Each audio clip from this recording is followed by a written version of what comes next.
സമയം ഇപ്പോൾ ഏകദേശം വൈകിട്ട് 7 മണിയായിട്ടുള്ളൂ. പക്ഷേ എനിക്കും ദീപുനും എന്താണെന്നറിയില്ല, ഭയങ്കര വയർ കത്തിക്കാണുന്ന വിശപ്പ്. അങ്ങനെ ഞങ്ങൾ നാട്ടികയിലുള്ള ന്യൂ റിലാക്സ് റെസ്റ്റോറൻറ്റിൽ എത്തിയിട്ടാണ്.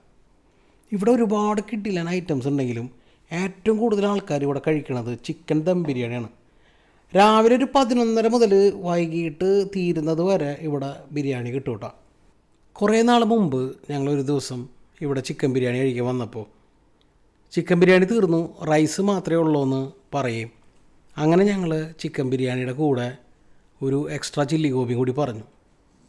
അന്ന് മുതൽ എന്താണെന്നറിയില്ല, ഈ ഒരു കോമ്പിനേഷൻ ഞങ്ങൾ ഭയങ്കരമായിട്ട് അഡിക്റ്റായിപ്പോയി. അപ്പോൾ ഇന്ന് ഞങ്ങൾ പറഞ്ഞിട്ടുള്ളതും ഈ ചിക്കൻ ബിരിയാണിയുടെ റൈസും അതിൻ്റെ ഒപ്പം ചില്ലി ഗോപിയാണ്. നമ്മൾ സെമി ഗ്രേവി ആയിട്ടുള്ള ചില്ലി ഗോപിയാണ് പറഞ്ഞിട്ടുള്ളത്. ഇവിടുത്തെ റൈസിൻ്റെ പ്രത്യേകത എന്ന് പറഞ്ഞു കഴിഞ്ഞാൽ ഓരോ അരിമണിയിലും ആ ദമ്മിൻ്റെ ഒരു മസാലയൊക്കെ പിടിച്ച് നല്ല കിട്ടില്ല റൈസാണ്. അതിൻ്റെ ഒപ്പം ഈ സോഫ്റ്റ് ചില്ലി ഗോപി അതും കൂടി ചേരുമ്പോൾ അവിടെ ഒരു മാജിക്കലായ ടേസ്റ്റ് ഉണ്ടല്ലോ. അങ്ങനെ ദീപു ഐശ്വര്യമായിട്ട് നമ്മുടെ ചില്ലി ഗോപിയും റൈസും ഇട്ട് ഫുഡ് അടി തുടങ്ങിയിരിക്കുകയാണ്. ദീപുവിൻ്റെ ആ എക്സ്പ്രഷൻ കണ്ടാൽ തന്നെ നിങ്ങൾക്കറിയാമല്ലോ, ആ ഒരു കഴിക്കുമ്പോൾ അവിടെ നിർവൃതി. കുറച്ച് റൈസ് ഇങ്ങനെ എടുത്ത് ആ ചില്ലി ഗോപിയുടെ കൂടെ ഇങ്ങനെ മിക്സ് ചെയ്ത് അതിങ്ങനെ കഴിക്കുക. മാസത്തിൽ ഒരു 1-2 തവണയെങ്കിലും ഞങ്ങൾ വന്നിട്ട് ഈ ഒരു കോമ്പിനേഷൻ ട്രൈ ചെയ്യാറുണ്ട്. എന്താ പറയുക, ഒരു രക്ഷയില്ല എന്ന് പറയാം, അത്രയും കിടിലൻ ടേസ്റ്റാണ്.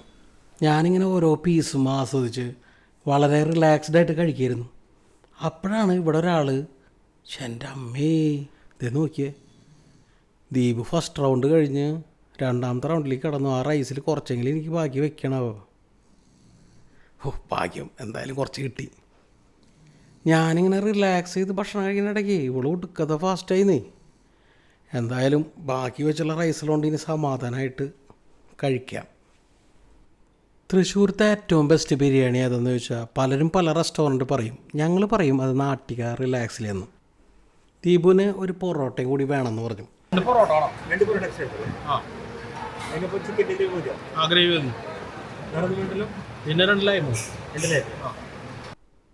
എൻ്റെ ബിരിയാണി റൈസ് കഴിഞ്ഞുകൊണ്ടിരിക്കണ്ടായിരുന്നുള്ളൂ.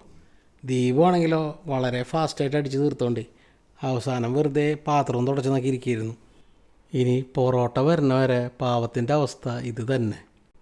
അങ്ങനെ ഒടുവിൽ എൻ്റെ ബിരിയാണി റൈസും ഇവിടെ തീരുകയാണ് കൂട്ടുകാരെ. അങ്ങനെ അതിൻ്റെ ഇടയിൽ നമ്മുടെ പൊറോട്ട എത്തി.